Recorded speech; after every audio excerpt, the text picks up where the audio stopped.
Olá, amigas servidoras, amigos servidores efetivos não docentes da Rede Municipal de Educação de Belém. Eu sou Carlos Silva, professor formador do Centro de Formação de Educadores Paulo Freire. Estamos aqui hoje para ofertar a vocês o primeiro módulo do programa de capacitação para servidores e servidoras. Lembramos que o programa objetiva desenvolver ações capazes de criar estruturas promotoras de valorização das categorias envolvidas, não só para a aquisição dos conhecimentos necessários para o bom desenvolvimento das atividades educacionais, mas também como instrumento importante para a construção da identidade dos servidores da educação e, consequentemente, sua valorização. Para que seja oportunizado a participação de todos os servidores, o Centro de Formação está ofertando novamente este módulo comum, que terá duração de 40 horas. Esta carga horária será distribuída entre as videoaulas e as atividades que deverão ser realizadas por todos os cursistas.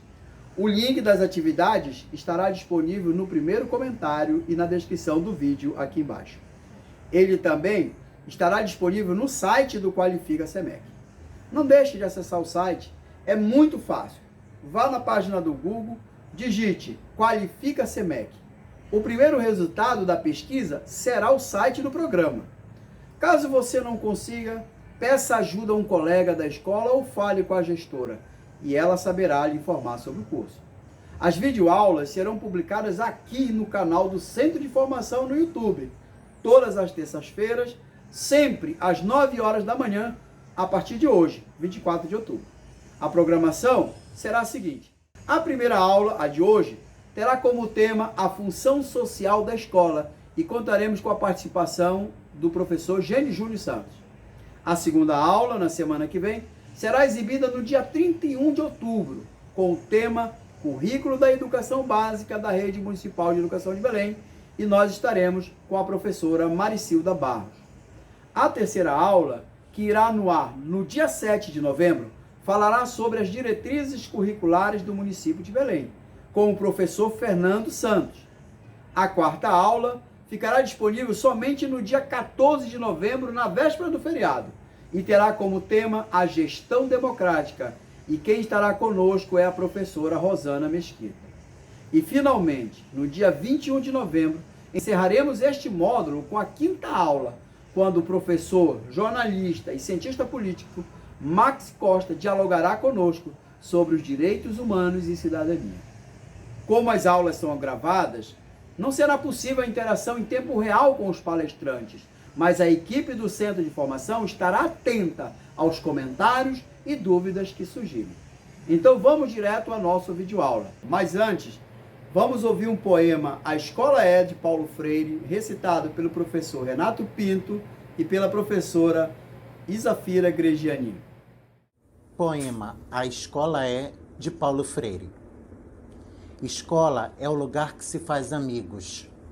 Não se trata só de prédios, salas, quadros, programas, horários e conceitos. Escola é sobretudo gente. Gente que trabalha, que estuda, que alegra, se conhece, se estima. O diretor é gente, o coordenador é gente, o professor é gente, o aluno é gente, cada funcionário é gente. E a escola será cada vez melhor na medida em que cada um se comporte como colega, amigo, irmão. Nada de ilha cercada de gente por todos os lados. Nada de conviver com as pessoas e depois descobrir que não tem amizade a ninguém. Nada de ser como o tijolo que forma a parede, indiferente, frio, só. Importante na escola não é só estudar, não é só trabalhar, é também criar laços de amizade, é criar ambiente de camaradagem, é conviver, é se amarrar nela. Ora, é lógico. Numa escola assim, vai ser fácil estudar, trabalhar, crescer, fazer amigos, educar-se, ser feliz. É por aqui que podemos começar a melhorar o mundo.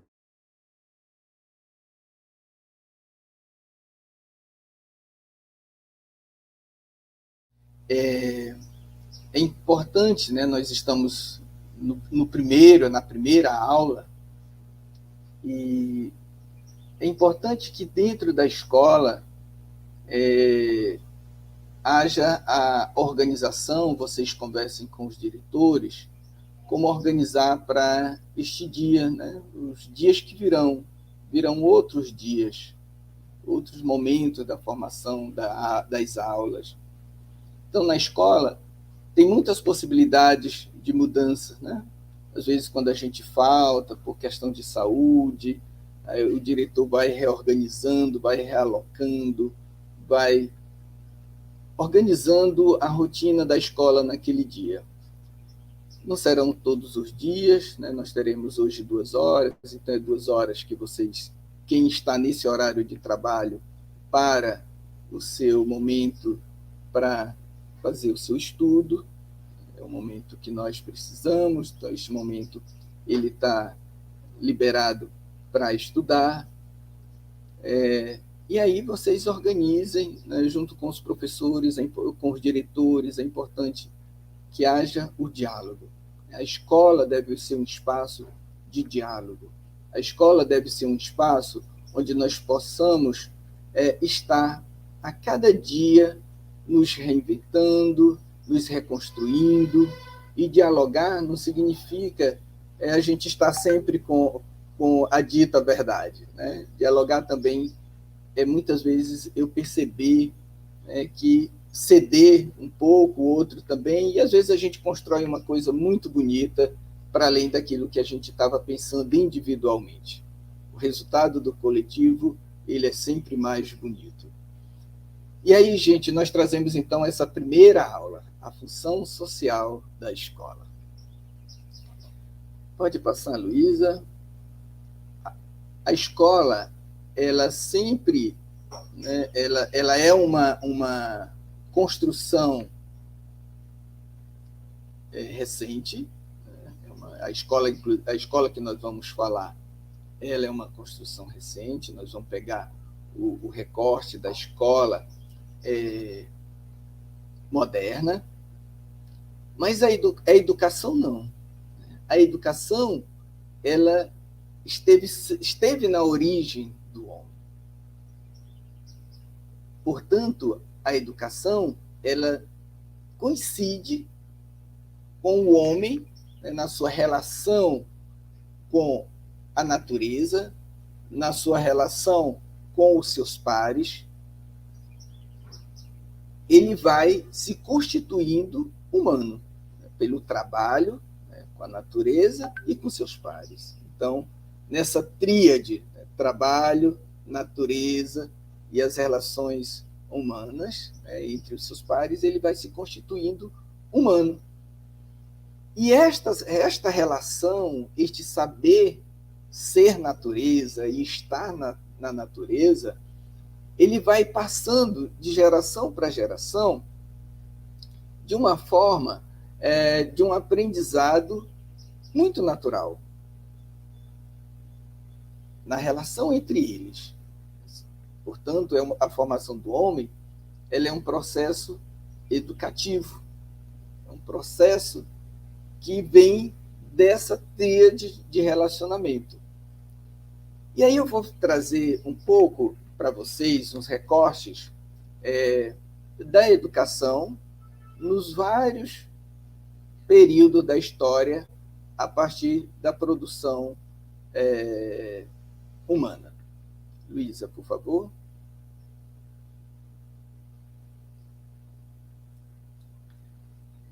Então, a relação do homem, do modo de produção que o homem sempre teve, ela vai ser definida pela própria educação.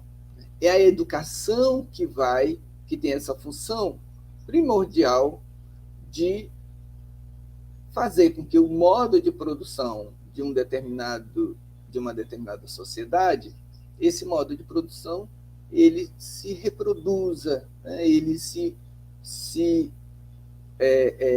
confirme. E aí, o modo de produção que nós queremos primeiramente apresentar para vocês é o modo de produção comunal. Luísa, por favor.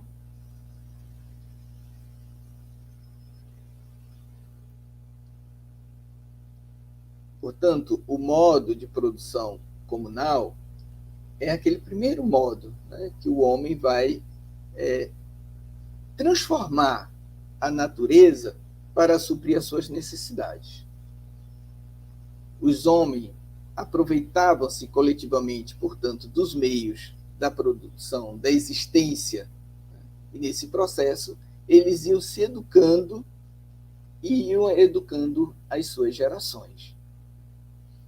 Nesse momento aqui, no modo de produção comunal, o nome já diz, né, comum, todos trabalhavam, né, todos buscavam o alimento, a relação das crianças com a família se dava também nesse processo, né, do trabalho, né, de uma forma em que eles estavam sempre com os pais. E nesse momento aqui não há divisão de classe. Tudo que eles produzem, né, quando pescavam, quando caçavam, né, tudo, quando coletavam os frutos, tudo que eles produziam era para todos. Não havia a individualidade ou a privacidade da terra. A terra não era privada. Havia, sim, uma apropriação coletiva da terra. E, nesse momento, a educação identificava-se com a vida, né? A vida que movia tudo, né? Então, a educação no trabalho, né? na pesca, a educação através de fazer as suas vestimentas, as suas proteções, tudo isso era passado de geração para geração através da educação, das relações ali na família. Pode passar o outro.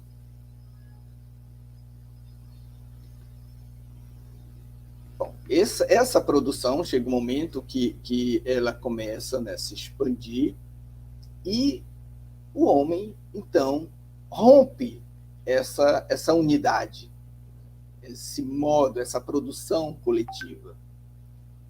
E, então, inicia o modo de produção escravista. E aí nós já estamos falando ali do período grego, romano, 4.000 anos antes de Cristo. O homem, nesse momento, né, ele resolve privatizar a terra. E aí, aqui, gera a divisão de classe, porque vai ter aqueles que vão ter a terra e os que vão ficar sem terra. Os que vão ter a terra se tornam os donos do meio de produção e os que não têm a terra ficam só com a força de trabalho, que vão ser os donos dessa força de trabalho, que vai, de certa forma, fazer uma troca, né, com os donos das terras para poder plantar, para poder... Mas esses donos das terras não se conformam só com isso. Eles querem privatizar também o trabalho, né? Querem privatizar também a força de trabalho. E aí se apoderam dos homens, né? Se apoderam da força de trabalho, transformando as pessoas, né? Escravizando as pessoas para trabalhar para eles, né? Então, os meios de produção, né? Terra, instrumento e os escravos passavam então a ser a propriedade privada dessas classes dos proprietários. Pode passar.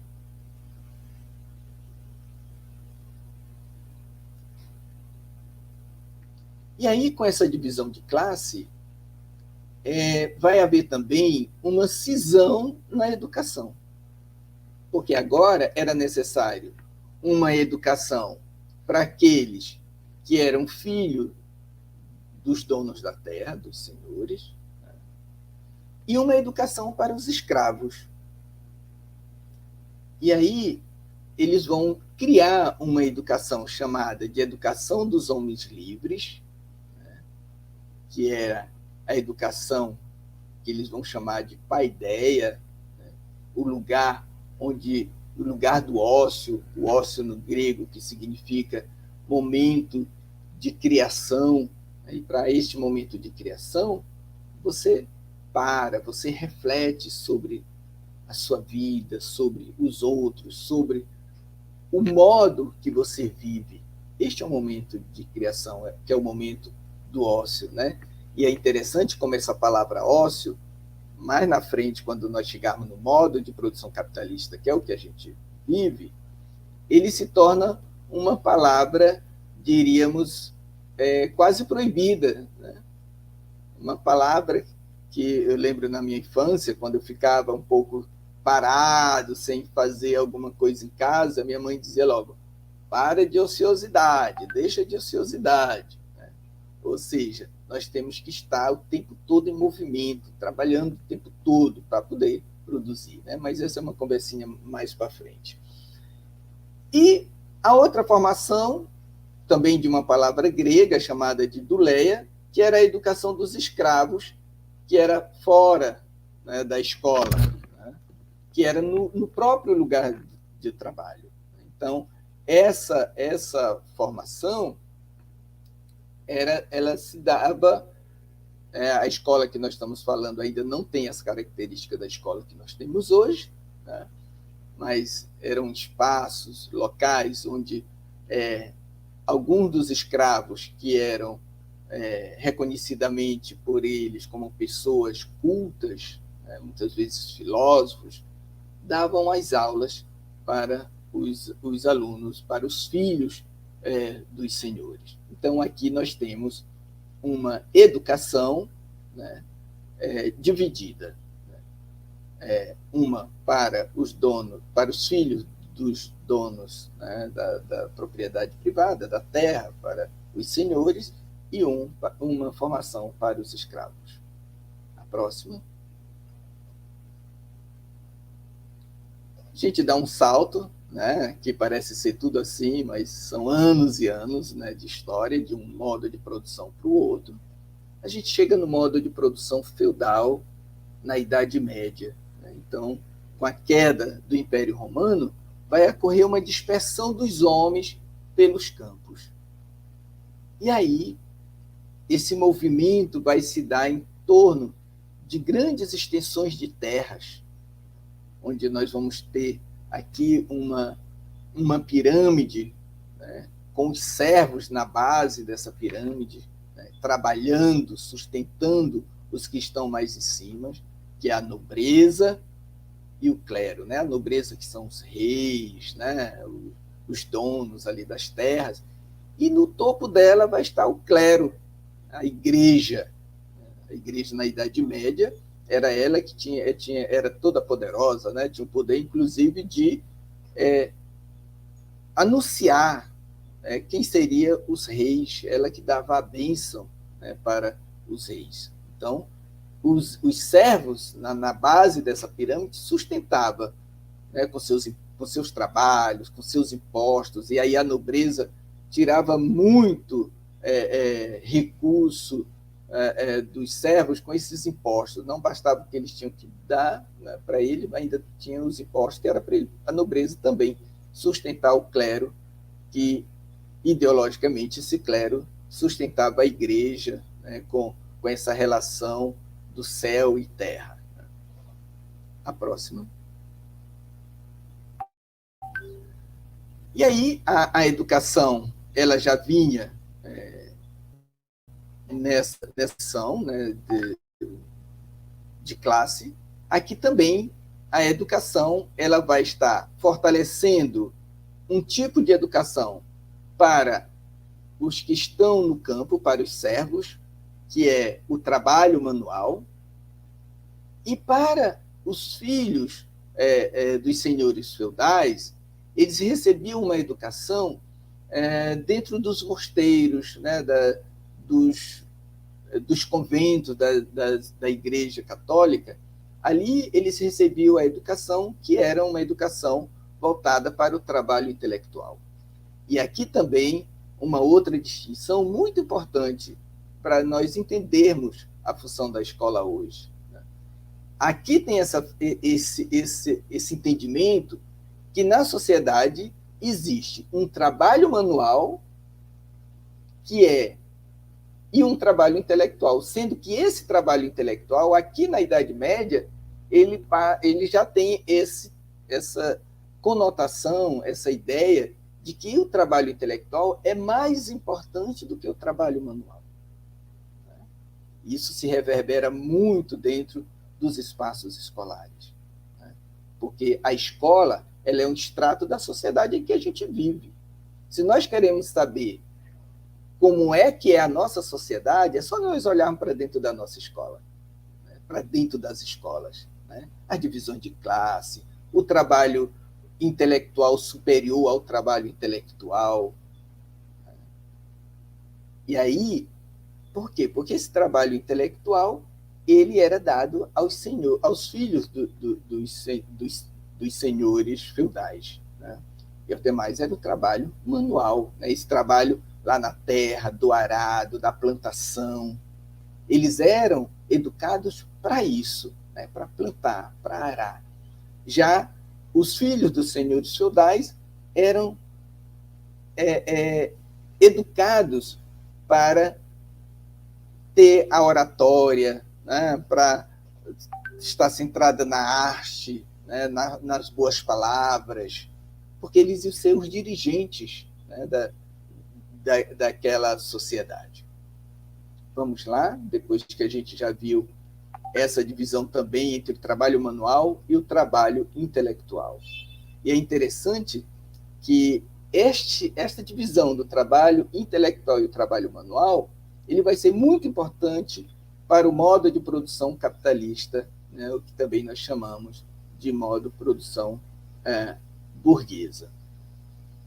Então, o modo de produção que nós vivemos, que é o modo de produção capitalista, ou chamada de burguesa, ela tem a sociedade dividida em classe, a propriedade da terra é privada, e não só da terra, aqui nós temos todas as propriedades, são privadas, o dono da indústria, o dono da escola particular, o dono da empreiteira, o dono da companhia de transportes. Então, tudo é privatizado, tudo é privado.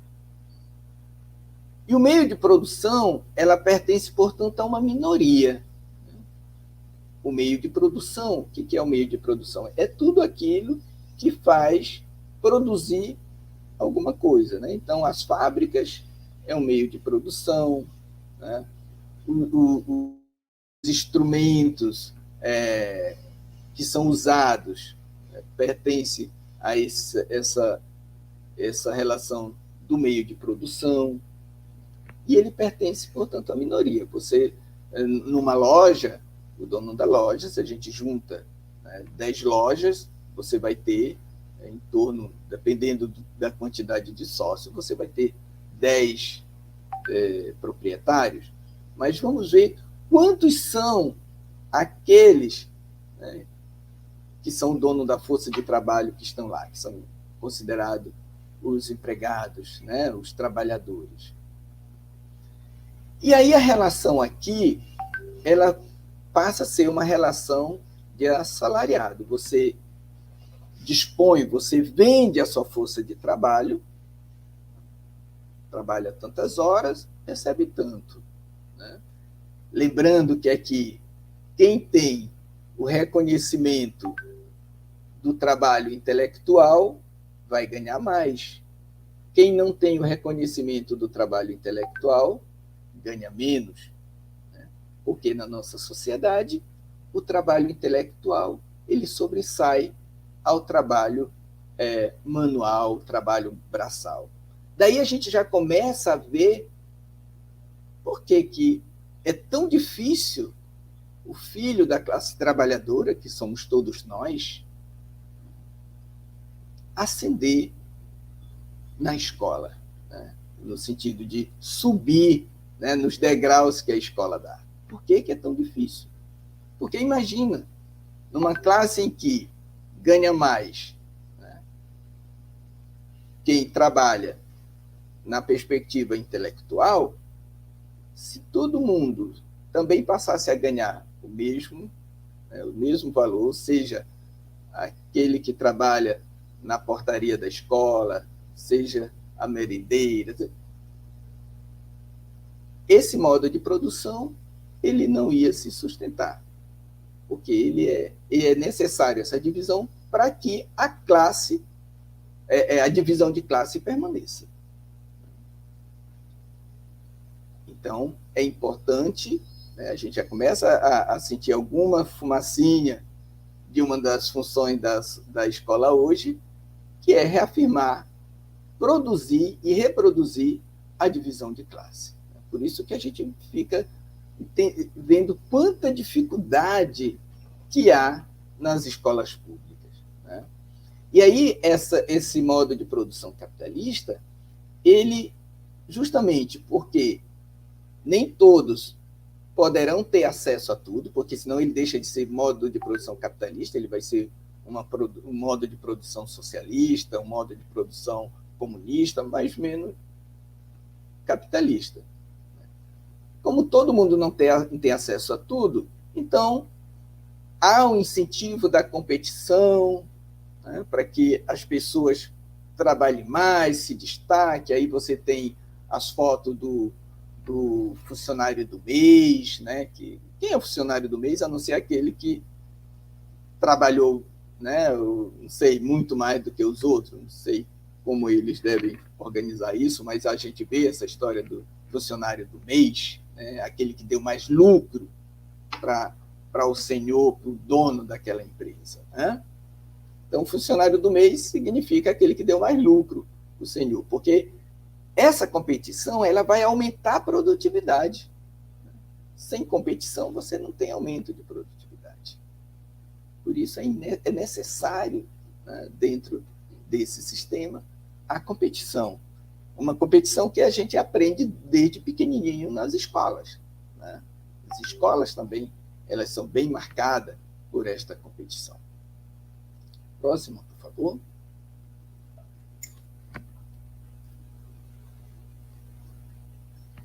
Então, com o passar do tempo, né, a gente vai vendo que a educação ela sai do seio daquela organização da sociedade e ela precisa ir encontrando outras instâncias de educação. Então, na Idade Média, né, nós vamos ter os mosteiros, os lugares onde a igreja colocava os filhos dos servos, né, acolhia os filhos dos servos para estudar. E também, no modo do sistema capitalista, nós vamos também ter uma escola.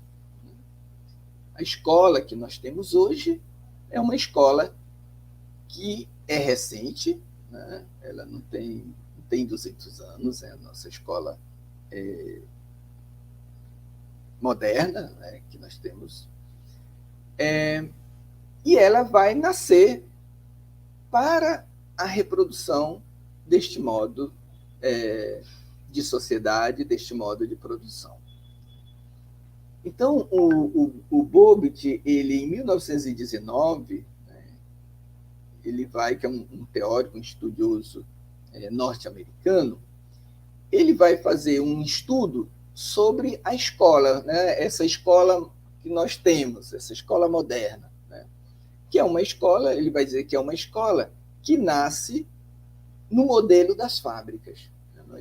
Na virada do século XIX para o século XX, né, ali do finalzinho 1800, né, no final do século XIX e o início desse século, você vai ter uma expansão da indústria, e aí nós estamos pegando o recorte norte-americano, né, que tem grande influência sobre a nossa educação, sobre o nosso modo de produção, e aí nós vamos ter uma sociedade norte-americana com um avanço da industrialização, precisando de mão de obras, e esta mão de obra ela não tinha a qualificação, a famosa qualificação, para trabalhar nas indústrias. Faltava essa qualificação. Neste momento, os latino-americanos, né, todos da América Central e América do Sul, brasileiros, peruanos, né, todos são bem-vindos aos Estados Unidos, porque precisava de mão de obra, né? Então, todos são bem-vindos. E aí, eles vão, tal qual lá na Idade Média, né, ou no período escravista, eles vão aprender, eles vão se educar, né, para o modo de produção capitalista lá dentro das fábricas, trabalhando nas próprias máquinas, né? Aquilo que nós vamos chamar depois, quando a escola trabalha sem a reflexão, sem o pensamento do porquê que eu estou fazendo esse trabalho, qual a importância desse trabalho para a minha vida e para a sociedade, a gente vai chamar de tecnicismo, né? Então, é a técnica pela técnica.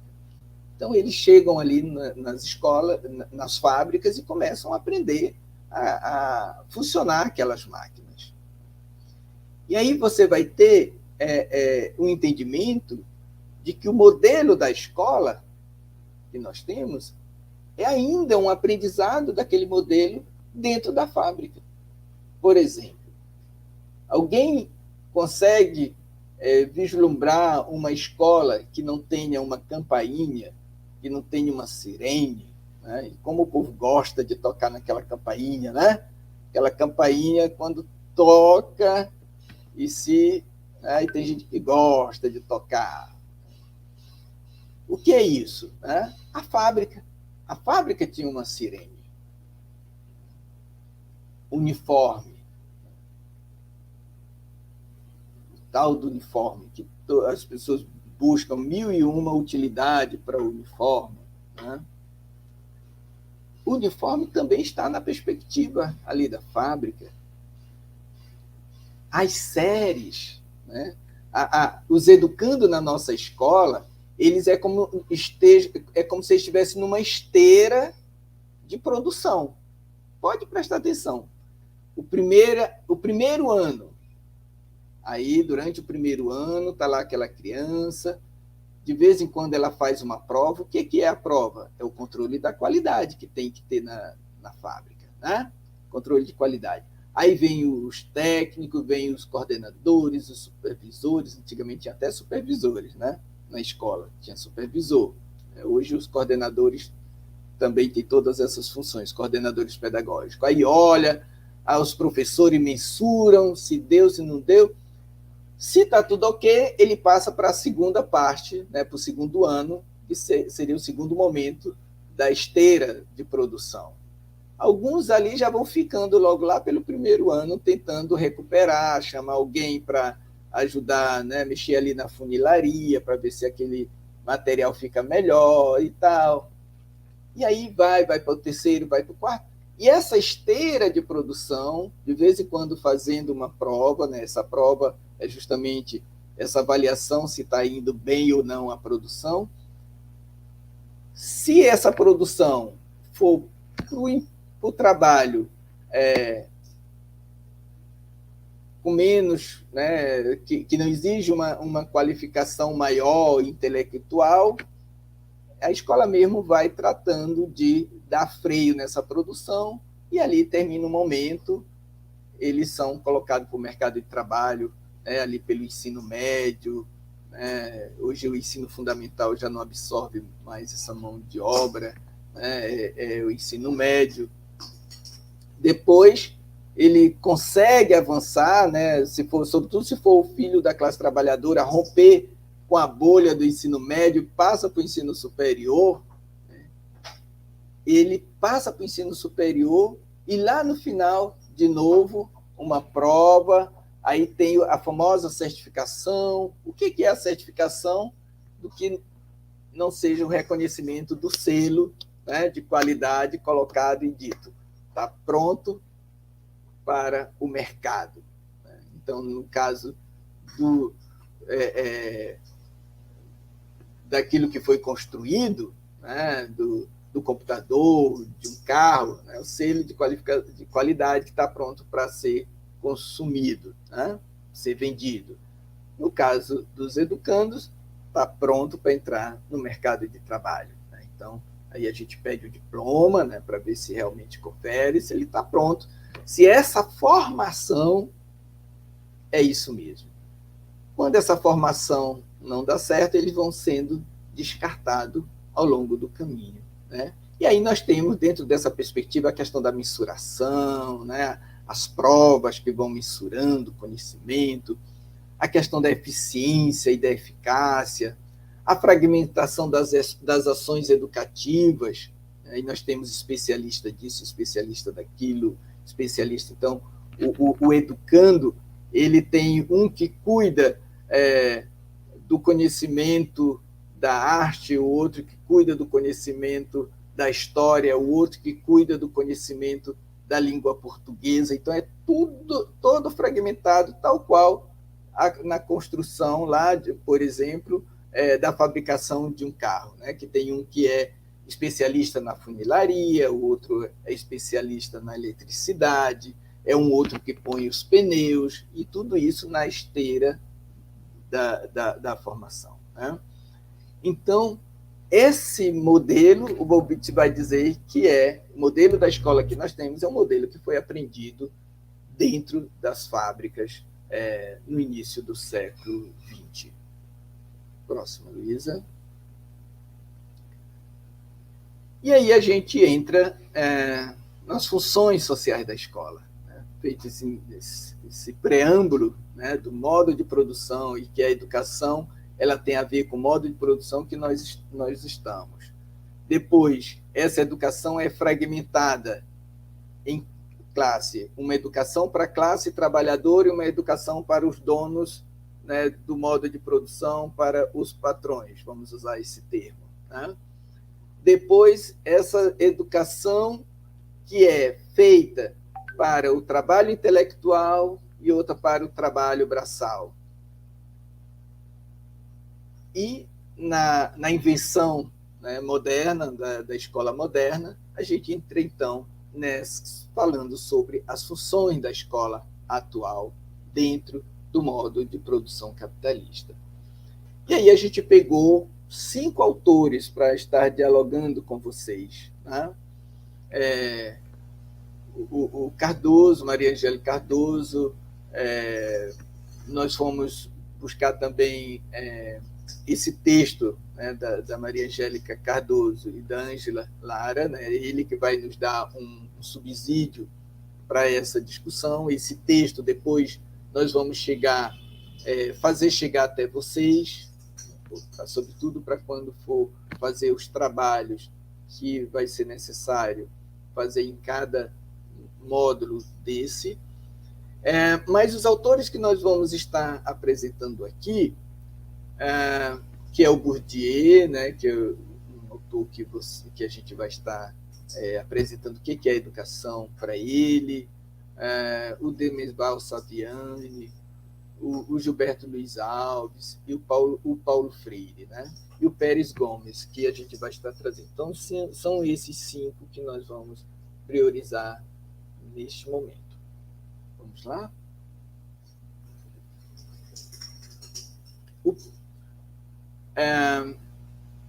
E aí, antes de nós entrarmos nesses teóricos, a gente quer saber o que é que o Estado brasileiro, né? Porque aí o Estado ele também ele assume uma função de educador.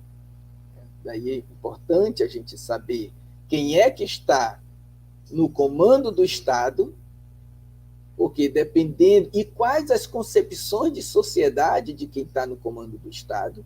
Porque dependendo de quem está prefeito da cidade, quem está governador da cidade, aliás, do Estado, quem está presidente do país, nós vamos ter, e aí dependendo da concepção de educação deles, né, nós vamos ter tipos de educação escolar diferenciadas.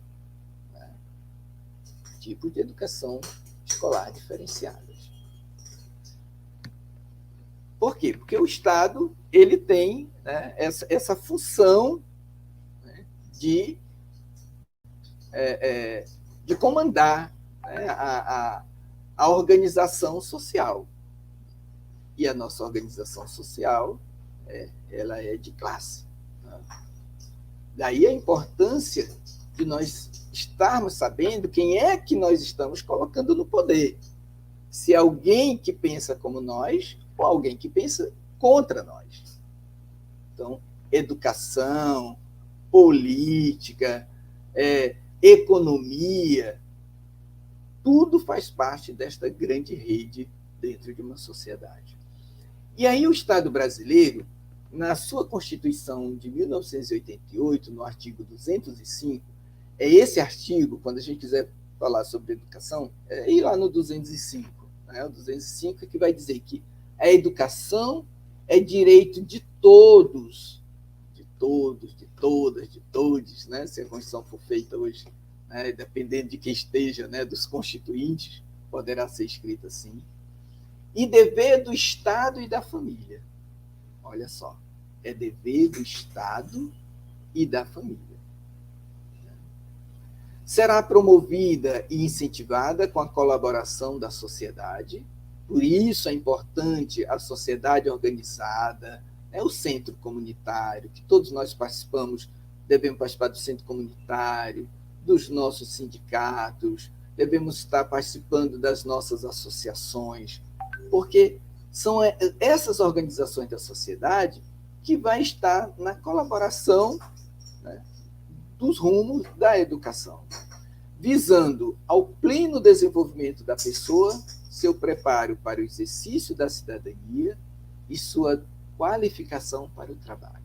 Então, olha só, cidadania e trabalho, elas andam juntos, né, nessa formação, na educação implementada pelo Estado brasileiro. E nós temos outras leis, né? Vamos ver agora a próxima lei, para além da Constituição. Uma outra lei que também demarca, né, a nossa educação é a Lei de Diretrizes e Bases da Educação Nacional. Ela é de 96, portanto, uma lei, né, anterior à Constituição. É uma lei que já deve também ser repensada, trabalhada, até porque ela está toda remendada, né, esta lei. Nós ontem apresentamos para a Rede Municipal de Belém a nossa lei de diretrizes, né, lei de diretrizes curriculares, né? Que percurso nós vamos estar fazendo na formação dos educadores, dos educandos da Rede Municipal de Belém. Que homem e que mulher, que sujeitos nós queremos formar para a sociedade de Belém. Então, estão lá nas diretrizes, está sendo construída nas diretrizes curriculares. Né? Alguns de vocês já devem ter ouvido falar, ou já participaram em algum momento da consulta pública, e ontem a gente apresentou durante o evento lá no hangar. Então, a LDB de 96, no título 1, que é o da educação, ela vai falar no artigo 1º. A educação abrange os processos formativos que se desenvolvem na vida familiar, na convivência humana, no trabalho. Olha só onde se desenvolve a educação, gente. Ó, na vida familiar, tá? Na convivência humana, aquela convivência ali na hora do recreio, né? Ou lá na igreja, né? Ou lá no refeitório. Ali a gente também está fazendo educação, né? No trabalho, nós também nos educamos no trabalho, nas instituições de ensino e pesquisa, nos movimentos sociais e organização da sociedade civil e nas manifestações culturais. Está vendo a importância, por exemplo, da cultura dentro da escola? Que aquela dança, aquela manifestação cultural que a gente olha, que fica muitas vezes só, é mais uma dança, esse professor não, né, já não quer mais dar aula, só quer botar esse menino para dançar, ou não sei mais o que e tal, né, que às vezes a gente escuta, né, alguns ruídos desses nos corredores da escola, né, e aí esses ruídos mostram o quanto a gente não entende que as manifestações culturais e que a escola também é um espaço de aprendizado, é importante para a educação de uma sociedade, né? E aí, no parágrafo 2º do artigo 1º, vai dizer que a educação escolar deverá vincular-se ao mundo do trabalho e à prática social. E aí, de novo, vem a questão do mundo do trabalho. Porque o trabalho ele é fundamental para a nossa Constituição, quantos sujeitos, né, quantos humanos, porque é pelo trabalho que eu vou construindo, né, e respondendo às minhas necessidades e às necessidades da minha sociedade, nesta relação com a natureza, e aí nessa relação com a natureza, mediado pelo trabalho, é que eu vou construindo a cultura, tá? Portanto, o trabalho e as práticas sociais são, segundo a nossa LDB, o vínculo direto para a educação escolar que nós temos. Uma próxima, para a gente poder fazer um pequeno intervalo. Vamos lá. E aí, o título 2, ainda da LDB, né, no artigo 2º, vai falar dos princípios e dos fins da educação nacional. Então, a educação dever da família, né, repete o que a nossa Constituição diz, dever do Estado, inspirada nos princípios de quê? Olha os princípios que vai reger a nossa educação escolar. Né? Olha os princípios da liberdade. Então, a liberdade é fundamental. Né? E nos ideais da solidariedade humana. Da solidariedade humana. Ver aquele que está precisando de ajuda no âmbito do trabalho. Vou lá e ajudo. Quantas coisas bacanas a gente vê. Quantas ações eu trabalhei por muito tempo na Escola Maroja Neto, lá no Mosqueiro. Na realidade, 21 anos naquela escola. Quanta solidariedade eu vi, né, de colegas que ajudam a merendeira a levantar aquelas panelas imensas, né? Ou o outro que faltou porque o filho está doente, se colocava à disposição, né, para a diretora, eu posso ficar no lugar dele. Né? Mas também, em outros momentos, vi muita falta de solidariedade. Né? Por exemplo, mulheres subindo escadas altíssimas para limpar o teto da escola e tal, e alguns colegas só olhando, né, sem se movimentar. Né? Então, também a gente viu isso. Mas essa é a contradição da vida. Né? À medida que a gente vai se formando, se educando, a gente também vai sendo mais solidários uns com os outros. Né? Então, esse preparo para o exercício da cidadania e a qualificação para o trabalho vem também, de novo, no título 2 dos princípios e fins da educação nacional. Então, Luísa, o próximo a gente já entra nos pensamentos dos autores. Né? E aí, gente, a gente vai trazer agora, então, algumas concepções, né, aqui na tela, esses 5 estudiosos da educação, que a gente vai dar um passeio sobre a concepção que eles têm em relação à educação escolar. Nós vamos começar, então, pelo Bourdieu. Vamos colocar lá, Luísa. Então, o Bourdieu é francês, né? Ele vai entender que a escola, né, ele vai fazer essa defesa de que a escola, ela, na sua essência, ela é conservadora. Porque se ela está a serviço de uma classe dominante, ela vai conservar esta classe, né? O poder desta classe, por isso o termo conservador. Né? E por conta dessa escola conservadora, vai haver as desigualdades, né, frente a toda a sociedade. Né? Então, a escola, desigualdade na escola, desigualdade em relação à cultura. E aí, para ele, a função social da escola, portanto, é conservar as desigualdades reproduzindo as classes sociais. Então, é conservar, ou seja, em outras palavras, é conservar essas classes sociais que nós temos. A classe dos trabalhadores, né? a classe dos intelectuais, a classe, as várias classes que nós temos na nossa sociedade. Aí ele vai dizer que a escola, ela sanciona, ou seja, ela coloca em destaque a herança cultural. A herança cultural, portanto, vai ser a primeira responsável pela diferença inicial da criança na escola. Uma vez que cada família transmite a seus filhos certo, aí ele vai trabalhar esse tema, capital cultural.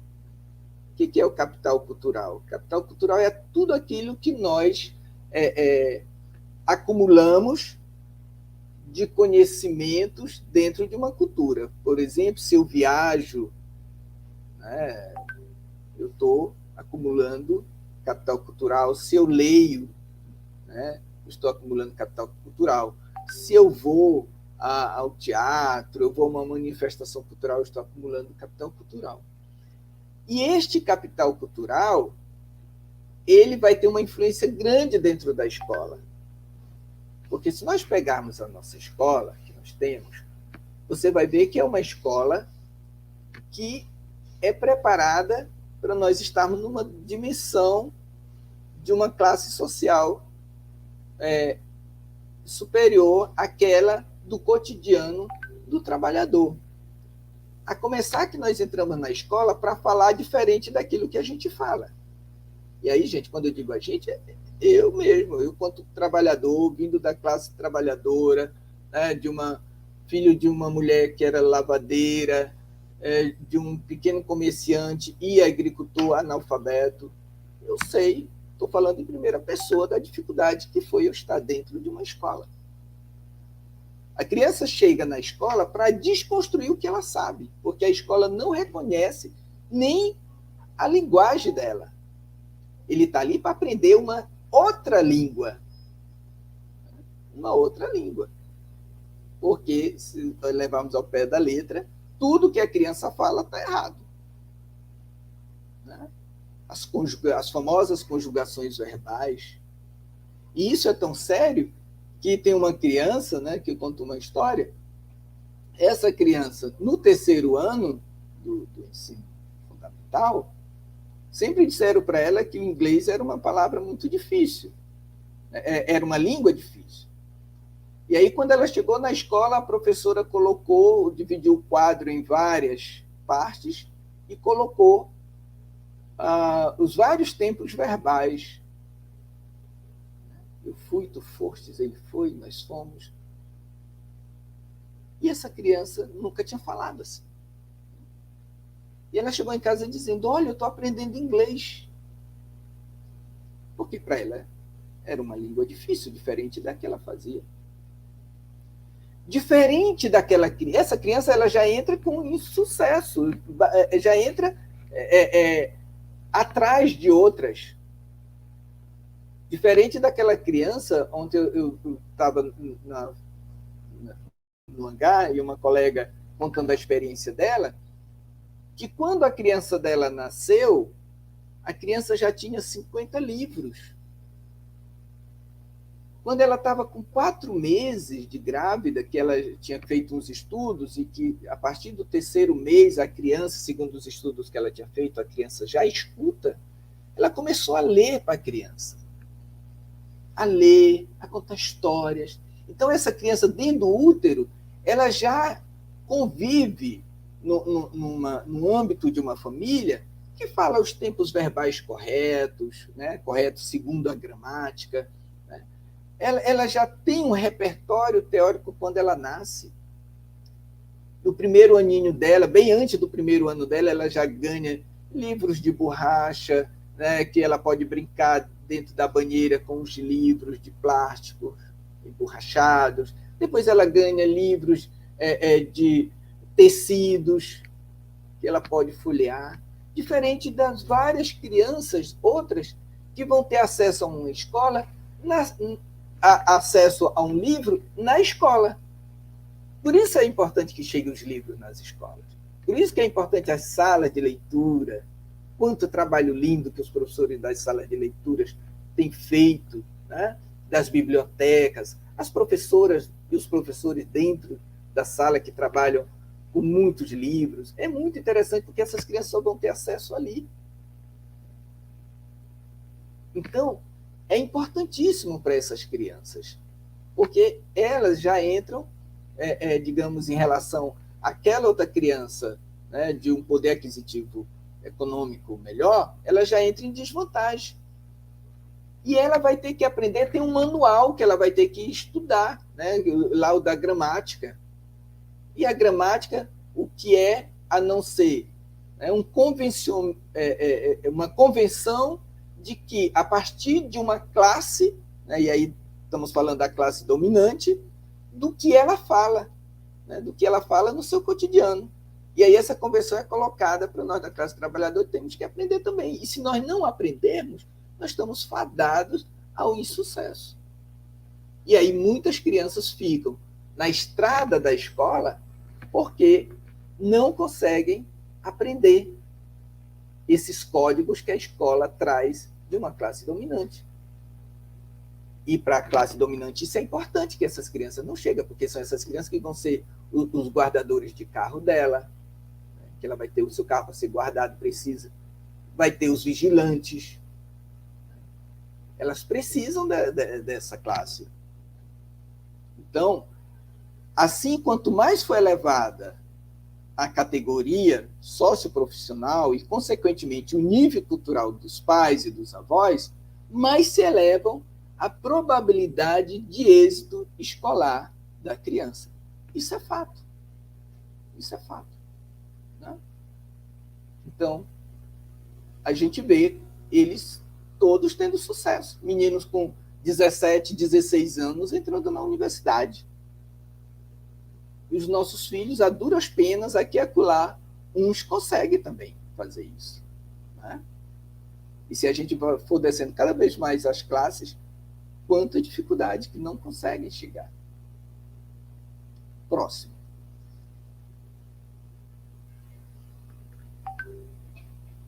Então, as vantagens e desvantagens sociais, essas que eu falei, são progressivamente convertidas em vantagens e desvantagens escolares. Isso é um fato. Né? A igualdade formal que pauta a prática pedagógica, né? Então essa igualdade que a gente coloca na escola, não, mas para todo mundo é acessado, né, os mesmos conteúdos. Essa igualdade, ela mascara a indiferença frente às desigualdades reais. Porque se eu pego os conteúdos programáticos, né, os conteúdos que as crianças do 2º ano aprendem numa das escolas da Avenida Nazaré, e as crianças lá de uma comunidade da periferia de Belém também têm que aprender os mesmos conteúdos. Mas olha a diferença. Né? Olha a diferença que esses conteúdos vão chegar em cada uma dessas crianças. A gente viu agora claramente essa grande dificuldade, né, durante a pandemia. As crianças que tinham apenas um celular na casa e a criança tinha que ver o conteúdo que a professora, a duras penas, mandou para a criança, só ia ver à noite, quando o pai chegava do trabalho.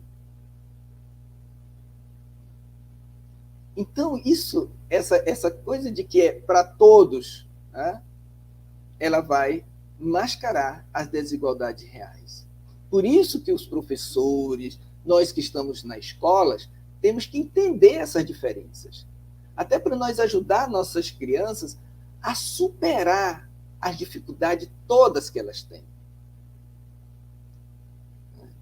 E aí, eu penso que na rede municipal de Belém isso não aconteça mais, mas já aconteceu no passado, de criança voltar da escola porque estava sem uniforme. Gente, vocês não têm ideia do quanto isso é doloroso. Eu já fui uma dessas vítimas, de voltar porque não tinha uniforme.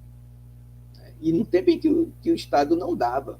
Se o Estado não dá uniforme, você não tem que exigir o uniforme da criança. Ou uma criança que eu vi voltar porque ela chegou 30 minutos depois, o professor disse, olha, na minha sala, a criança que chegar depois de tal hora não pode entrar. Ainda bem que eu vi a criança voltando. E aí eu chamei a criança, por que ela estava voltando? Aí o porteiro disse, porque foi dito que ele não pode entrar mais na sala neste horário. Eu perguntei, por que você está voltando agora? Ele chegou agora. Ele estava com a bicicletinha do lado, uma criança de 9 anos. Aí disse, porque quando eu vim, quebrou a corrente da minha bicicleta. E olha o esforço dessa criança. A criança estava a quase 5 quilômetros da escola, ela não voltou para casa. Ela continuou caminhando no rumo da escola, empurrando a bicicleta. E quando chega na escola, porta fechada. Não basta a sociedade já ter, em parte, fechado a porta dessa criança, colocando ela lá numa comunidade super distante da escola, porque não tem escola perto da casa dela. Aí a própria escola fecha a porta para a criança. Eu pedi o porteiro que levasse a bicicleta da criança numa oficina que tinha quase em frente à escola, e fui com a criança e levei para o professor e expliquei para o professor o que tinha acontecido. A gente tem que estar muito atento, nós que estamos lá no cotidiano da escola, muito atento a isso, porque senão nós estamos fortalecendo essa exclusão das nossas crianças. E se nós fortalecermos a exclusão das nossas crianças da escola, nós não vamos nunca mudar essa realidade social que vivemos. Portanto, a cultura escolar é tão próxima da cultura da elite que as crianças das classes populares não podem adquirir, senão com muito esforço, o que é herdado pelos filhos da classe da elite. Cara, é herdado. O menino nasce, né, já conhecendo isso e aquilo outro. Eu lembro que eu trabalhei numa escola da elite de Belém, né, passei um tempo numa dessas escolas, que a gente... Né, eu levava, eu dando aula para os alunos do ensino, do segundo ano do médio, eu dava aula de sociologia, eu fui fazer uma fala e levei alguns slides, algumas fotografias, né, entre elas das pirâmides do Egito. Eu lá com meu slidezinho, né, tentando mostrar as pirâmides do Egito, aí o menino diz, eu tenho várias fotos quando eu fui com o papai, né, nós fizemos esse tour pela pirâmide do Egito. Olha que diferença. Outra vez vi 2 meninas, elas estavam entediadas, porque tinha acontecido um desses feriadões, era feriado de Semana Santa, e elas conversando, batendo papo, uma coisa cotidiana do dia a dia delas, né? Eu todo feliz, porque tinha conseguido passar aquele feriado em Mosqueiro, nas nossas belas praias, que é maravilhosa, lindíssimas, né?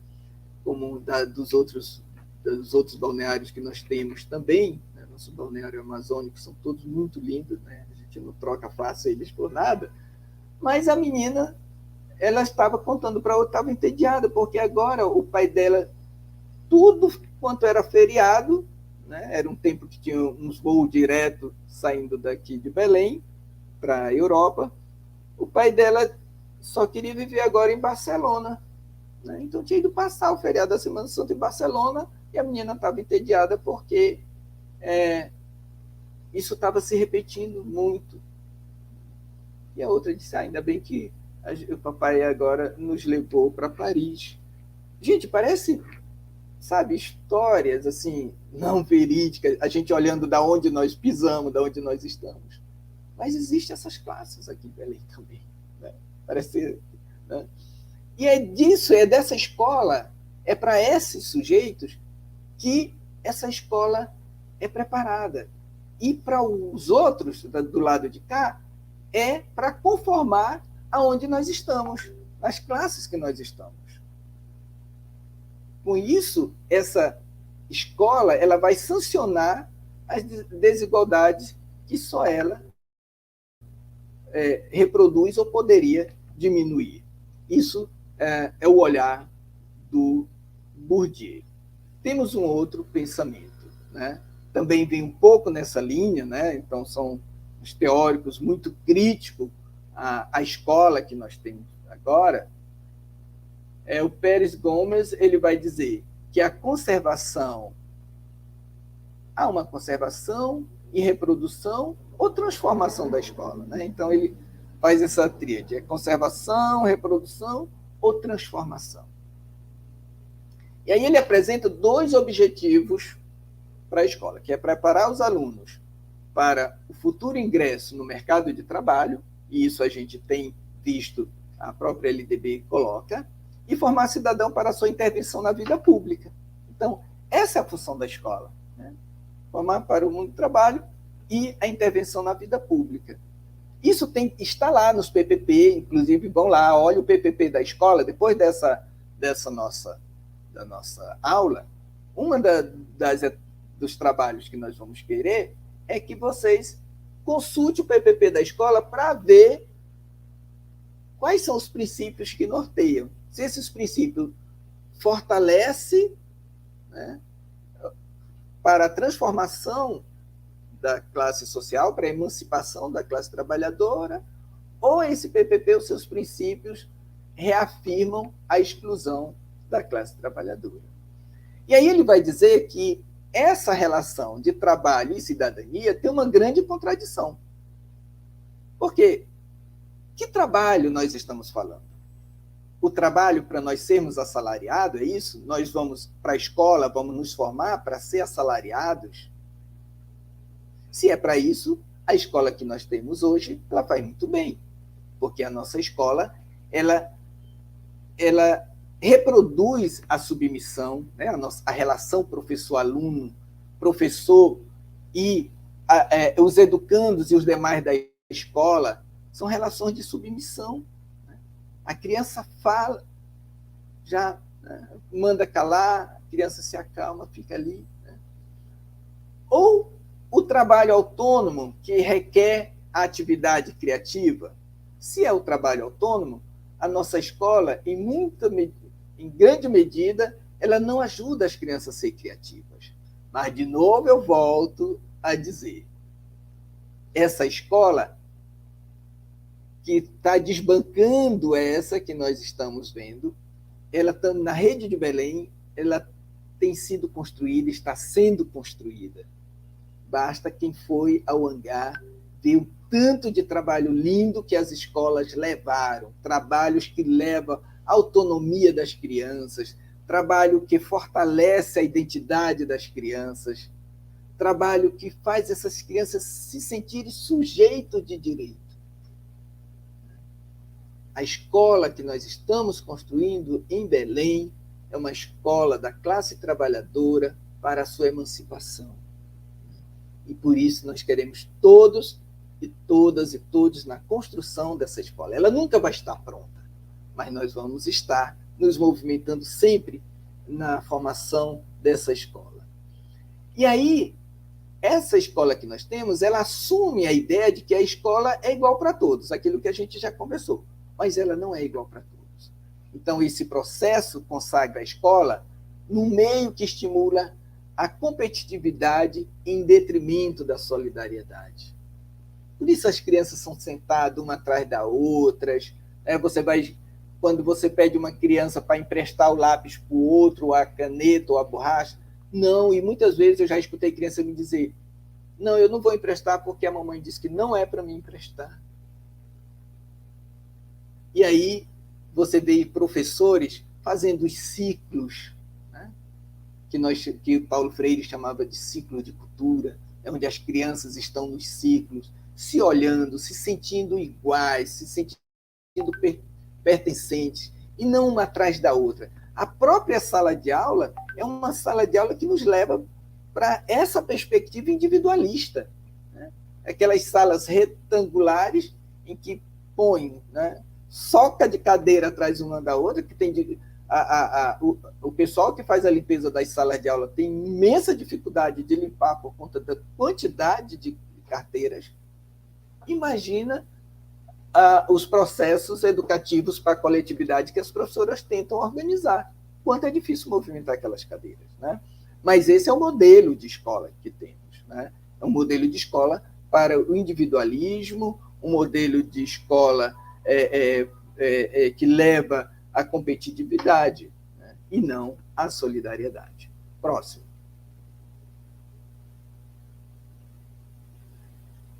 E aí o Pérez continua dizendo que na escola, como em qualquer outra instituição social, existe espaço de relativa autonomia que pode ser usada para desequilibrar essa tendência reprodutora, né? Ele traz esperança, e nós sabemos disso. Por isso que a gente está nesse movimento. Porque nada neste mundo, gente, ela é para sempre. E as mudanças se dão por dentro, né? Nós vamos modificando, nós vamos fazendo força, né, para que haja a transformação. E aí, esse autor ele diz que há possibilidades, né? Porém, o grande desafio da escola é fazer com que a sua função educativa assuma um caráter compensatório. Ou seja, que a escola seja capaz de dar aquilo que os filhos da classe trabalhadora não conseguem ter na sua casa. E aí a escola tenta fazer isso, né? Desde quando traz os livros para dentro da escola, brincadeiras que essas crianças não têm acesso, merenda, que às vezes é o único alimento da criança, é aquela comida da escola, né? Por isso, eu sou defensor de que, tendo merenda, tem que o menino repetir, quer repetir, pode repetir, né? Eu também estava naquela fila um tempo atrás, né? Botava um chapéu para ver se não me reconhecia, mas terminava me reconhecendo. E aí, como eu fazia umas relações boas com a merendeira, ela me dava mais um, mesmo se já era só aquele. Mas vamos repetir, vamos lutar para que a merenda escolar seja sempre de qualidade, porque esse é o desafio da escola, né? A sua função educativa assuma um caráter compensatório, né? Esse caráter de compense essa exclusão do qual a gente já nasceu dentro da nossa classe trabalhadora. Próximo. Esse autor aqui, né, o Carlos Alves, ele é um brasileiro e ele tem um olhar muito crítico sobre a escola atual, né? Dessas assunções da escola atual. E aí ele vai dizer que, realmente, a escola atual ela tem essa função do equilíbrio na sociedade, aquilo que a gente já vinha dizendo, né? Então, como é que se dá esse equilíbrio? Eu não vou à frente, né? Não porque a sociedade não quer que eu vá, mas é porque eu não fui bem na escola, né? Aí eu me acomodo. Eu não me uno com outros que foram excluídos da escola e fazer a revolução pela escola, porque a escola me ensinou que eu tenho que fazer a minha parte, que é mérito meu, aí vem a meritocracia, né? Olha, este aluno, ele conseguiu. Se ele conseguiu, por que tu não conseguiu? Aí vem sempre aquelas histórias, mas vamos ver as histórias de vida desses alunos por trás? Aí o professor diz, mas eu dei esse conteúdo para todos. Só o Bernardo que não quer estudar. O André que só chega atrasado, mas ele não vai buscar por que chega atrasado, por que, né? E aí as histórias são muitas, né? Porque como no primeiro momento eu fui diretor na Rede Municipal de Belém e nos últimos anos coordenador pedagógico, a gente, quanto coordenador, quanto diretor, e vocês, né, no cotidiano, eu ia buscar muitas informações com o pessoal da Copa, do apoio, do administrativo, que moram na comunidade, eles sabem, vocês sabem das histórias das crianças, e aí eu ia com vocês, né, eu ia com meus colegas, gente, e aquela criança que, aquela criança é assim, a mãe passa a noite na festa, e não sei mais o quê, e aí são histórias, né? E aí essa escola ela vai servindo também para o controle dos níveis de desemprego, né? Não tem emprego, gente, esse emprego que a gente pensa, não tem ele no mundo inteiro, não tem emprego para todo mundo, no mundo inteiro. Então a escola vai adiantando a entrada do jovem no trabalho, né? O jovem antes entrava mais cedo no trabalho, hoje no mundo do trabalho, hoje ele, para ganhar um pouco mais, ele tem que fazer a graduação, terminar o ensino médio, a graduação, a especialização, o mestrado, o doutorado. Aí é quando começa a pensar em entrar, né, no trabalho, porque antes disso, não, mas você não tem mestrado. Aí lá vai ele, faz todo o esforço dele para fazer o mestrado. Termina, não, mas você não tem o doutorado. Lá vai. E às vezes eu conheço jovens que têm doutorado e não está no mundo do trabalho, né? Ele está sendo autônomo, fazendo aí os trabalhos, né, como a gente fazendo os bicos, né? Então, a escola que nós temos, ela também, ela nasce para liberar a mulher, né, para que a mulher possa ir trabalhar. Aí, lá no início da história dessa escola moderna, nós temos, vem as creches, vem tudo, né, para dar esse apoio para a mãe, para que a mãe possa também estar no mercado de trabalho, né? Vamos em frente, que o tempo já está indo. E aí, esse penúltimo pensador, também brasileiro, Saviani, lembra da escola compensatória, né? O teórico Anterior Gomes ele vai dizer que a escola tem que fazer a sua função compensatória. O Saviani ele também pensa nesta linha, né? Ele vai dizer que, sendo a escola um instrumento de reprodução das relações da sociedade capitalista, necessariamente reproduz a dominação e a exploração, né? Então, pela própria exclusão da escola, eles vão, né, reproduzindo a dominação e a exploração. Quem estuda mais, ganha mais. Quem estuda menos, ganha menos, né? E aí, ele vai dar uma linha para a superação disso. Para superar, portanto, essa função conservadora, é dar aos professores sólida fundamentação teórica e ampla reflexão filosófica. E aí, no governo da nossa gente, nós estamos indo para além disso. Porque o Saviani defende para os professores. E nós, que daqui a pouco vamos dialogar com o Paulo Freire, nós entendemos que tem que ser para todos os educadores da Rede Municipal de Belém, tem que ter acesso a essa ampla reflexão teórica e filosófica. E quem são os educadores para nós? Todos, todas e todos que estão dentro da escola fazendo educação. Porque por mais que você queira pensar que o seu trabalho de limpeza, né, lá no fundo da escola não é educativo, ele é educativo. Porque o aluno, ao entrar naquela escola e ver ela toda limpinha, ele já, na sua maioria, não vai ficar sujando, não vai ser chamado para sujar a escola. E quando ele jogar alguma coisa, já fica bem visível, às vezes até os próprios colegas dizem, olha, está bem limpinho, junta isso daí. Quantas vezes eu vi isso, né? Fruto do trabalho que vocês fazem no cotidiano da escola, que vocês se chateiam muitas vezes, porque nas relações com essa turma hoje não é muito simples, né? Mas a escola é esse espaço de educação. Então, a garantia do ensino e a qualificação para todos é o que a gente defende na rede municipal para poder fazer a transformação dessa escola, da escola de qualidade para a classe trabalhadora. Próximo. E aí o Saviani faz essa reflexão, e o Paulo Freire, que eles eram contemporâneos, né? Só que o Paulo Freire já faleceu em 97 e o Saviani não. O Paulo Freire vai ampliar esse olhar sobre essa escola. Vocês viram que a gente vai vendo saídas, né? E aí o Paulo Freire ele diz, olha, todos nós temos que entender que a educação é um ato político.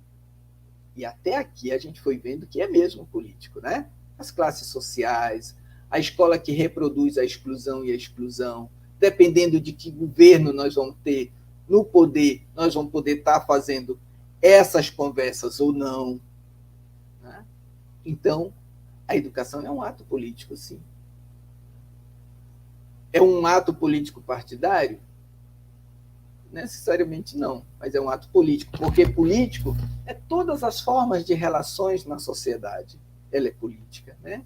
A igreja é um espaço de oração, mas é um espaço também de política, porque ali tem poder, né? Tem poder dos dirigentes, a hierarquia dos vários dirigentes dentro da igreja. Então, o Paulo Freire vai trazer uma obra muito interessante, né? Quem puder dar uma lida, que é chamada de Pedagogia do Oprimido. É um livro que ele vai escrever dizendo que o oprimido tem também a sua pedagogia. E a sua pedagogia é para a sua libertação, né? E ele vai trazer 2 tipos de educação. Ele vai dizer que a escola conservadora, ela faz a educação bancária. É aquela educação que ele diz, a educação do blá, blá, blá. Por que é bancária? Porque o banco, você chega lá com a sua conta, né? Ou agora que a gente já recebeu, né? Chegou lá alguém na nossa conta que não tinha mais nada, aí transferiu o nosso salário. Pronto, transferiu. Colocou. Lá não tinha nada e veio alguém e colocou. Isso é a relação bancária. A escola entende a criança assim também, como alguém que não sabe nada, e que o professor vem e deposita na criança o conhecimento. Inclusive, vocês já viram que o símbolo do conhecimento é uma luzinha, né? Aquela luzinha significa o conhecimento, o professor que dá o conhecimento, né? E o termo aluno, né, ele vem também de uma outra língua que significa aquele sem luz, aluno, aquele sem luz. Aí vem o professor que dá a luz, que é o conhecimento. Olha que interessante isso, né? Mas contra essa educação bancária, que o educando não sabe nada, que só quem sabe é o professor, por isso o professor tem, determinados professores são autoritários com seus alunos, determinados professores se acham superior aos alunos, porque eles entendem que esse aluno não sabe nada.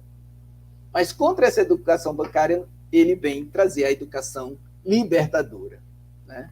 Que essa educação libertadora faz uma ruptura com o entendimento da atividade docente como mera transmissão de conhecimento.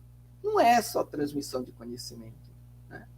A relação professor-aluno deve ser dialógica, né?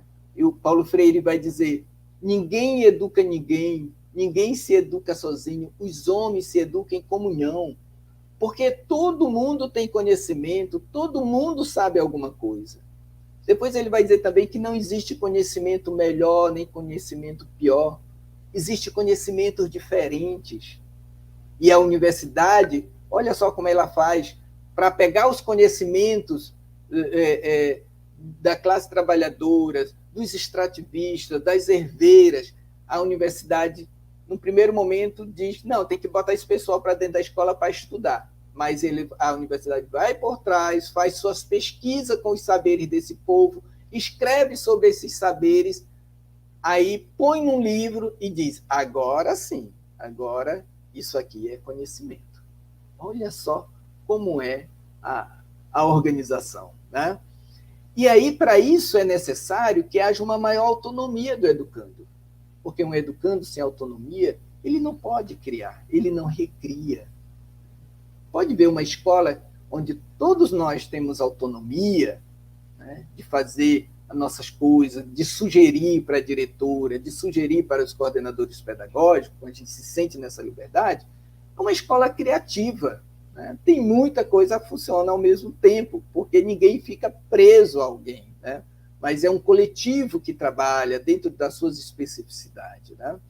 A transformação das relações educativas deve acontecer nessa perspectiva da solidariedade, do respeito ao outro, da valorização dos saberes e do conhecimento do outro. Portanto, as crianças, quando chegam na escola, elas chegam com muitos saberes, muitos conhecimentos. Aqui deve ter alguns avós e avós, que devem passar momentos escutando seus netinhos. Olha quantos saberes eles têm. E esses saberes, muitas vezes, quando chegam na escola, são reprimidos. Porque quando a criança que pergunta mais, porque aquela que pergunta mais, ela quer saber, ela tem sede de conhecimento. Por isso ela pergunta muito. Aí o que é que a gente diz para a nossa criança? Seja na nossa casa ou seja, às vezes, na escola. Cala a boca, menino, tu pergunta muito. Então, a criança chega na escola já tendo que calar a boca. Ou então diz assim, mais tarde eu vou te dizer mais tarde. E aí, quando chega mais tarde, nunca diz. Aí a criança, às vezes, diz, professora, a senhora já está com 2 dias que a senhora disse que ia me dar aquela resposta e ainda não deu. Próxima. Estamos concluindo, Luísa. E aí, o Paulo Freire vai nos desafiar, porque ele vai dizer que a intencionalidade do verdadeiro educador, e aí já sabe, né? Vocês já sabem quem são os educadores. Todos nós que estamos dentro da escola. A intencionalidade do verdadeiro educador é o amor. É o amor. É o amor que gera relações. É o amor. Quantas experiências a gente escuta os professores, o pessoal da escola, as merendeiras, contando de relações de amor com essas crianças. E o quanto transforma.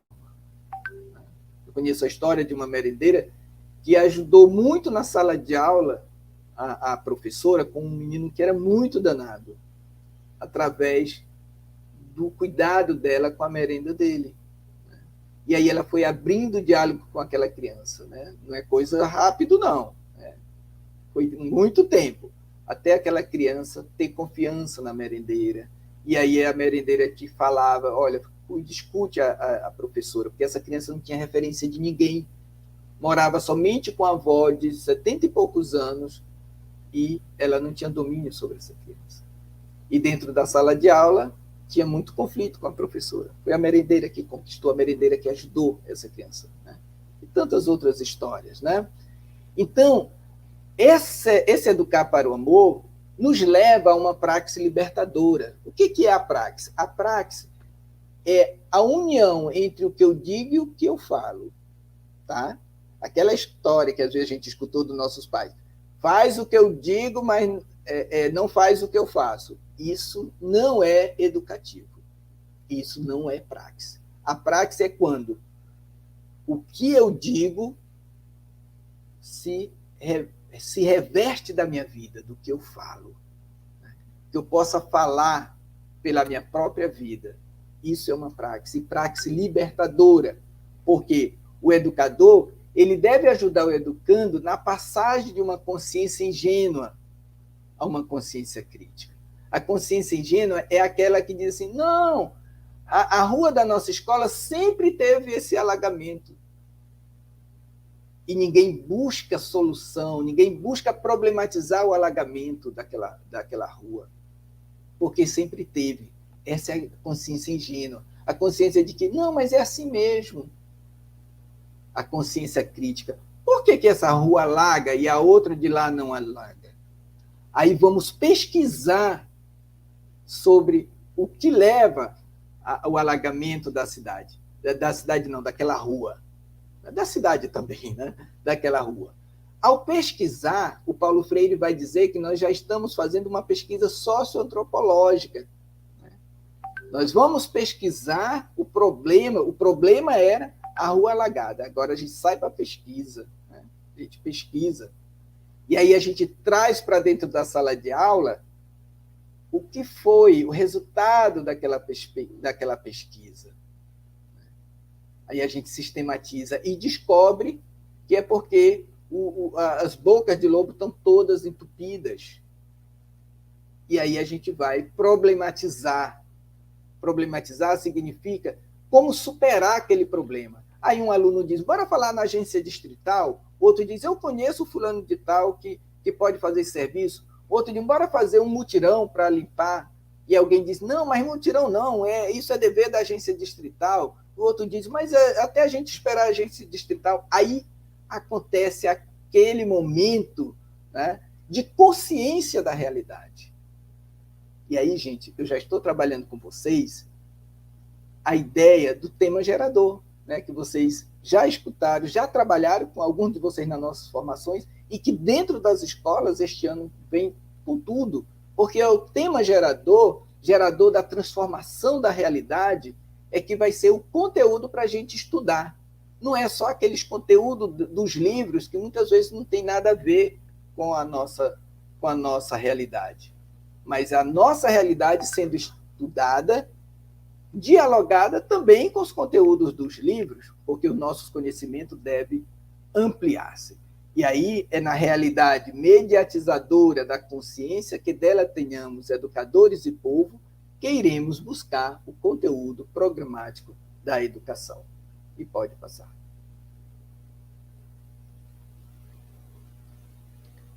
E aí, gente, concluindo, a gente trouxe esses 5 pontos de vista diferentes, mas uma convergência entre eles. O caminho que a escola deve seguir para superar, né, o status quo, ou seja, para superar esse a si mesmo da escola, que a gente sempre aprendeu assim e assim ela será, mas a gente tem que superar, é resgatar o conhecimento historicamente acumulado, né, que a gente estuda na escola, e possibilitar o acesso dos trabalhadores a esse conhecimento. Então, esse conhecimento histórico da realidade que estão nos livros, é nosso direito conhecer, é nosso direito. Então, a escola tem que trabalhar esses conteúdos, sim. Mas esses conteúdos, eles têm que estar dialogando com a minha realidade, porque se não dialogar com a minha realidade, serão conteúdos estéreos, não darão frutos, não haverá transformação. Esses são os pontos nos quais a escola deve investir para acessar a sua função propriamente educativa. Então, vamos lá. Formar o cidadão conhecedor de sua situação, capaz de nela intervir, transformando no sentido de ampliar a liberdade, a comunicação e a colaboração entre os homens. O final de tudo é para melhor servir ao outro, para melhor amar. Por isso que educar é um ato político e amoroso. E aí o Paulo Freire nos dá essa última fala. A mudança do mundo implica a dialetização, né? Ou seja, olhar, né, os contrários entre a denúncia da situação desumanizante, então temos que denunciar a situação desumanizante, e o anúncio da sua superação. No fundo, esse é o nosso sonho. Muito obrigado, gente, por estar aqui conosco até agora. Espero ter contribuído nesse entendimento da função social da escola. Finalizamos a primeira videoaula que falou sobre a função social da escola. Queremos agradecer a atenção de todos os servidores e de todas as servidoras.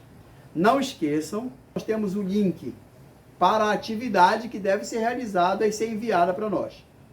Na próxima terça-feira teremos um novo encontro para discutir sobre o currículo da educação básica na rede municipal de Belém, com a professora Maricida Barros. Agradecemos a todos e até lá.